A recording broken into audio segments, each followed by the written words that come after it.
Leela tips and ബ്ലോഗ്സിൻ്റെ പുതിയൊരു വീഡിയോയിലേക്ക് എല്ലാവർക്കും സ്വാഗതം. ഇന്നത്തെ നമ്മുടെ പരിപാടിയെ നമ്മൾ പറമ്പിൽ നമ്മുടെ ആദ്യത്തെ കായെടുപ്പ് നടന്നുകൊണ്ടിരിക്കുക. ഇപ്പോൾ 2-3 പേരേ ഉള്ളൂ.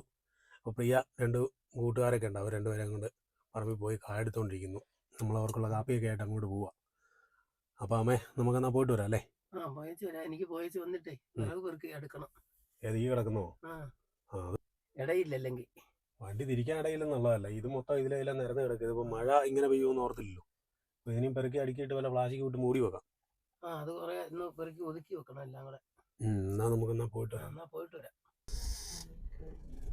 അപ്പോൾ ഇന്നലെ വരെ വലിയ കുഴപ്പമില്ലാതെ ചെറിയ മഴയൊക്കെ ഉള്ളായിരുന്നു. പക്ഷേ ഇന്നിപ്പം നല്ല അടിപൊളി മഴയായി. ഇന്ന് രാവിലെ നല്ല മഴയായിരുന്നു. ഇപ്പം മഴ മാറി, എന്നാലും മൂടിയാണ് നിൽക്കുന്നത്. മഴ ഈ നാട്ടിലൊക്കെ ഭയങ്കര മഴയാണ്. തിരുവനന്തപുരമൊക്കെ ഭയങ്കര വെള്ളക്കെട്ടാണെന്ന് പറയുന്നത്. രാവിലെ പിന്നെ വീട്ടിലോട്ട് വിളിച്ചപ്പോൾ അവിടെ എല്ലാം മഴയാണ്. ഗോപിയെ വിളിച്ചപ്പോൾ അവൻ പറഞ്ഞു അവൻ 2-3 ദിവസമായിട്ട് അവിടെ മഴയോട് മഴയാണ്. ചേർത്തലയ്ക്കോ? അപ്പം സൂപ്പർ മഴയാണ്. നമ്മുടെ ഫാമിലി മെമ്പേഴ്സ് എല്ലാവരും ഒക്കെ മഴക്കെടുതിയിലൊന്നും പെടാതെ എല്ലാവരും സുഖമായിട്ടിരിക്കുമായിരിക്കും അല്ലേ? അതുകൊണ്ട് എങ്ങോട്ടും ഇറങ്ങിയില്ലേ. ഈ തിരുവനന്തപുരത്തുള്ളവരൊക്കെ എന്നാ ചെയ്യോ? തിരുവനന്തപുരമൊക്കെ ഭയങ്കര വെള്ളക്കെട്ടാന്നാ പറഞ്ഞത്. രാവിലത്തെ വാർത്ത പറയുന്നത് തിരുവനന്തപുരം നല്ല മഴയാണ്. ഈ എന്തെല്ലാം മഴ പെയ്താലും വേനൽ വന്നാലും ഒന്നും വലിയ കുഴപ്പമില്ലാത്ത നമ്മുടെ ഈ ഒരു ഏരിയയിലേ ഉള്ളതെന്ന് എനിക്ക് തോന്നുന്നത്. ഡാമിന്റെ മണ്ടയിലല്ലേ? ഇതൊരു ബോർഡർ സൈഡ് ആയതുകൊണ്ടേ ഇങ്ങോട്ട് ഈ പറയുന്ന രീതിയിൽ വലിയ ശക്തമായ മഴ ഇല്ല താനും. തമിഴ്നാടിൻ്റെ ഒരു കാലാവസ്ഥ കയറി വരുന്നതുകൊണ്ട് അതിശക്തമായ മഴ ഒരിക്കലും ഇങ്ങോട്ട് പെയ്തിട്ടില്ല. പ്രളയ സമയത്തൊക്കെ ഉള്ളായിരുന്നു കുറച്ച് മഴയൊക്കെ പെയ്തുകൊണ്ടിരുന്നത്. വെള്ളം പൊങ്ങാനാണേലും ആറൊന്നും ഇല്ലല്ലോ. അതില്ല, ഉള്ള തോട്ടിക്കൂടെ ഒഴുകി പോകുന്ന വെള്ളമേ ഉള്ളൂ. തോട് ഒന്നും ഇല്ലതാനും ഒഴുക്ക് കാര്യമായിട്ട് വെള്ളം ഇല്ലതാനും. എന്തായാലും വലിയ കാര്യമായിട്ടുള്ള വെള്ളപ്പൊക്കമൊന്നും ഇങ്ങോട്ട് ബാധിച്ചിട്ടില്ല. നാട്ടിൻപുറത്തല്ലേ, ഇവിടെ നിന്നുള്ള വെള്ളമെല്ലാം കൂടെ ഒഴുകി താഴെ കോട്ടയം ജില്ലയിലോട്ടല്ലേ ചെല്ലുന്നത്. അങ്ങനെ നമ്മൾ നമ്മുടെ തോട്ടത്തിലെത്തി. നമ്മുടെ തോട്ടത്തിൽ ഇന്ന് ആദ്യമായിട്ട് നമ്മൾ കായെടുക്കുകയാണ്. നമ്മൾ തൈച്ചെടി വെച്ചിട്ട് വളർന്നു കഴിഞ്ഞിട്ടുള്ള ആദ്യത്തെ കായ. അപ്പോൾ ഇതിൻ്റെ ഒരു എന്താണെന്ന് ചോദിച്ചാൽ നമ്മൾ രാസവളം നമ്മൾ ഇട്ടിട്ടേ ഇല്ല. ചാണകപ്പൊടി ആട്ടുംകാട്ടമാണ് മെയിനായിട്ട് നമ്മൾ കൊടുത്തേക്കുന്ന ചെടിക്ക്.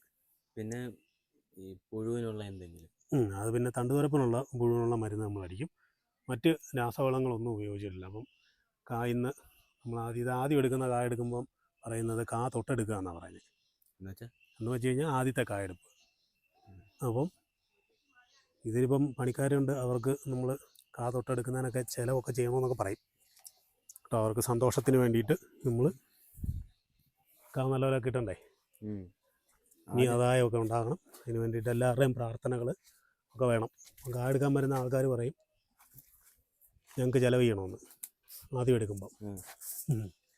തമിഴ്ക്കാരുടെയൊക്കെ തോട്ടത്തിലാണെങ്കിൽ അവർക്ക് ഇതിന് പൂജയും കാര്യങ്ങളൊക്കെ അവർ ചെയ്യും. അവർക്ക് കൃഷിക്ക് അവർ തോട്ടത്തിൽ വരുമ്പോഴേ കൃഷിത്തോട്ടത്തിലെല്ലാം അവർ പൂജ കാര്യങ്ങളൊക്കെ ചെയ്തിട്ടാണ് കായെടുപ്പ് പരിപാടിയൊക്കെ ചെയ്യുന്നത്. അവർ ചെരുപ്പെടുത്തില്ലല്ലോ പറമ്പിൽ. അവർ പറമ്പിൽ ഇറങ്ങുമ്പോൾ ചെരുപ്പൊക്കെ ഊരി കളഞ്ഞിട്ടാ പോകുന്നത്. അവരെല്ലാം താഴേന്ന് കായ എടുത്ത് വരുന്നുണ്ട്.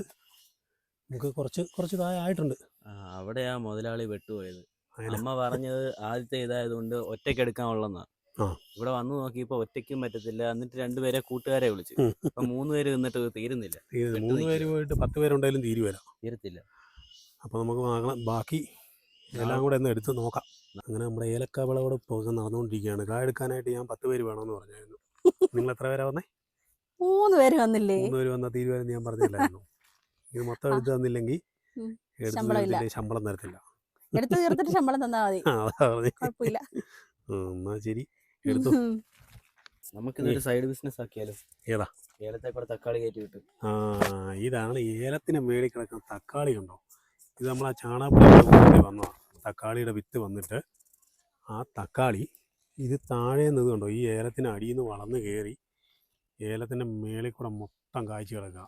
തക്കാളി മാത്രം നട്ടാലും ഇത്ര ഒന്നും കിട്ടത്തില്ലെന്നാ അതാ പറഞ്ഞത്. ഇത് തക്കാളി എന്ന് പറഞ്ഞാൽ ഇഷ്ടം പോലെ തക്കാളി കിടക്കുന്നത് കണ്ടോ. എന്തേരെയാന്ന് നോക്കി, അതിന് അടിവഴി എല്ലാം കായ്ച്ചു കിടക്കുക. ഒരു 10-50 കായ്ക്ക് മേളിലുണ്ടെന്ന് തോന്നുന്നു. ഇനി മേളിലോട്ട് ഉണ്ടായിക്കൊണ്ടിരിക്കുക. ഏലത്തിനും തക്കാളിക്കും എല്ലാം കൂടെ ഒറ്റ ഇത് മതി. ഇത് കായ കുഴപ്പമില്ല, എല്ലാം നല്ല കാ. ഇതിപ്പോ തക്കാളിക്ക് വില ഉണ്ടെങ്കിലും ഇല്ലെങ്കിലും ഏലത്തിന്റെ വളം ഉള്ളതുകൊണ്ട് അതേ കൂടെ കയറി പോകും. അതെ, ലാഭം മാത്രമേ ഉള്ളൂ. അല്ല ഇത് നല്ല തക്കാളിക്ക, ഇഷ്ടം പോലെ നല്ല അടിപൊളി തക്കാളിക്കയുണ്ട്. അത് ഇവരേ 2 വരുമാനമായിക്കോളും അല്ലേ. നമുക്ക് പിന്നെ തക്കാളിക്കായും കിട്ടും, തക്കാളിയും പടവലും എല്ലാം കൂടെ കയറ്റി വിട്ടേക്കും. ഏലത്തേല് എന്നാലും ഇഷ്ടം പോലെ ഉണ്ട് കേട്ടോ. അതിൽ നീ തന്നെ പോയി അവിടെ നിന്ന് നോക്കുന്നേ, കായെടുക്കാൻ നോക്കുകയാണോ? പഠിക്കാൻ പറ്റുമോ? എന്നാൽ പഠിച്ചു നോക്കി. അത് എടുക്കുന്നുണ്ട്, ഇഷ്ടം പോലെ ആൾക്കാർ എടുക്കുന്നുണ്ട്. പൈസ തരണം, ഒരു കായ്ക്ക് 10 രൂപ വെച്ച് തരണം. ആഹാ, അത് കൊള്ളാലോ. അതെ അതെ അതെ അതെ. പഠിച്ചില്ലേ? യൂട്യൂബിൽ കാണും.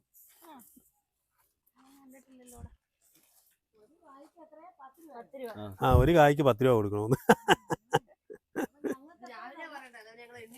അതെ അതെ അതെ. അതങ്ങനെയല്ല, നിങ്ങളൊക്കെ എടുത്തെടുത്ത് കയ്യിൽ അതിൻ്റെ ഇതുണ്ട്, അപ്പം നിങ്ങൾക്ക് പൈസ കുറച്ച് മതി. ഞാൻ ആദ്യമായിട്ട് എടുക്കുന്നതാണ്. എക്സ്പീരിയൻസ് ഉള്ള ആൾക്കാർക്ക് പൈസ കുറവാണോ? അത് കൊള്ളാലോടാ. അതെ അതെ അതെ. അമ്മ താഴെ ഏലത്തിനകത്ത് പോയിട്ട് എന്നാക്കെയാ കിട്ടിയത്? എനിക്ക് 5-6 കാന്താരി കിട്ടി, 5-6 യോലിന്റെ ഏലത്തിന്റെ ചൂട് തെളിച്ചു. പിന്നെ മഴ പെയ്യാൻ തുടങ്ങിയപ്പോ ഞാൻ കയറി പോന്നു. ഇവിടെ വന്ന പച്ചമുളകും പറിച്ചല്ലേ? ഇവിടെ വന്ന പച്ചമുളകും പറിച്ചു. മഴ പെയ്യാന്നല്ല, മഴ ഇപ്പൊ നല്ലപോലെ പെയ്യാൻ തുടങ്ങി. പിന്നെയും പെയ്യുമോ? താഴെ ഒരു തക്കാളി ഉണ്ടായിരുന്നു, ഞാൻ കണ്ടില്ല. അത് ഞങ്ങള് കണ്ടായിരുന്നു.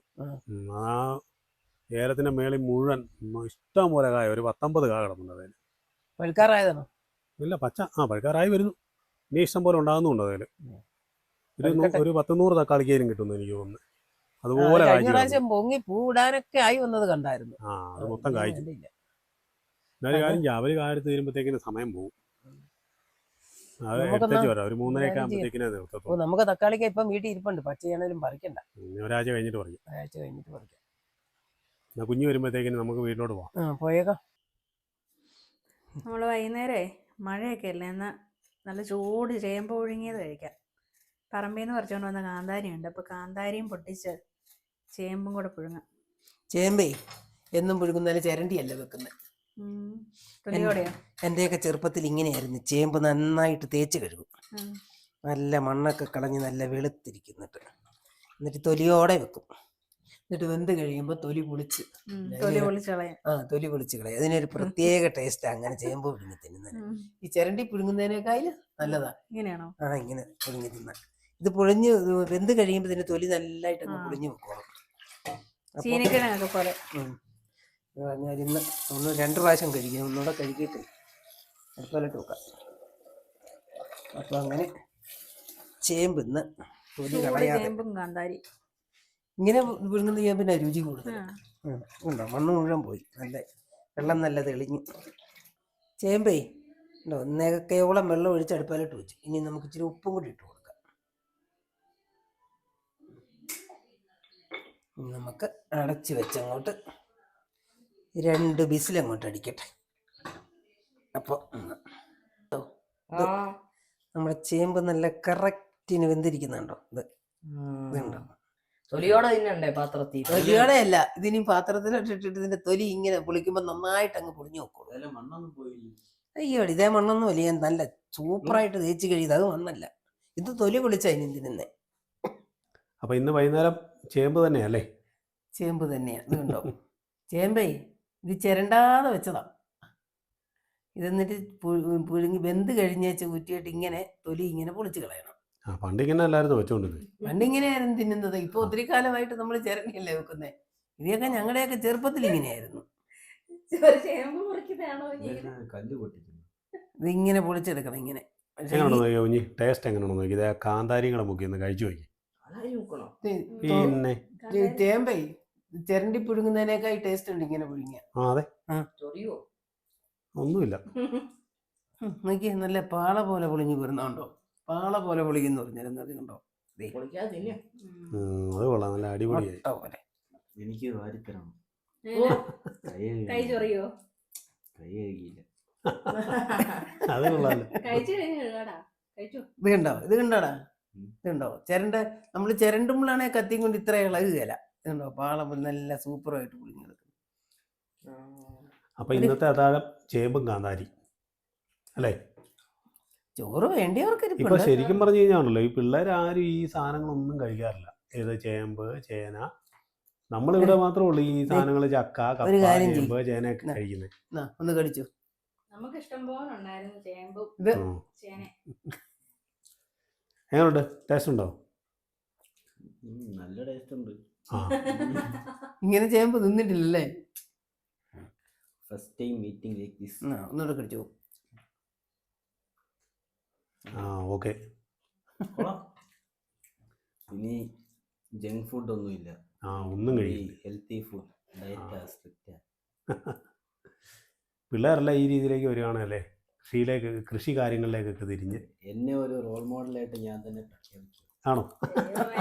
എനിക്ക് അറിയാം ഇതെങ്ങനെയൊക്കെ ആവുമെന്ന് എനിക്കൊരു പിടുത്തമില്ല. ദേ അവൻ പോയി. ചിരി സഹിക്കാൻ പറ്റുന്നില്ല. ഇത് കണ്ടോ കുഞ്ഞി? അച്ഛമ്മച്ചി വിളിക്കുന്നുണ്ട്. ഇത് കണ്ടോ? ഇങ്ങനെ വിളിക്കാൻ പറ്റുമോ കുഞ്ഞിക്ക്? ഇത് കണ്ടോ? ചൊറിയുന്നുണ്ട്. എവിടെ? പിന്നെ അമ്പടാ, നീ ഇതൊരു അടവ്. അവന് തിന്നാൻ കഴിയല. അത് പണ്ടേ ഉള്ളതാ ചൊറിഞ്ഞിലൊക്കെ. ചേമ്പ് തിന്നിട്ടല്ലെന്ന്. നിനക്ക് മനസ്സിലായോടാ? അവൻ നിനക്കിട്ട് അപ്പൊ കൂടുതൽ ചേമ്പും കാന്താരിയൊക്കെ അടിപൊളി സൂപ്പറായിരുന്നു. പുതിയൊരു വീഡിയോയുമായി വീണ്ടും കാണാം.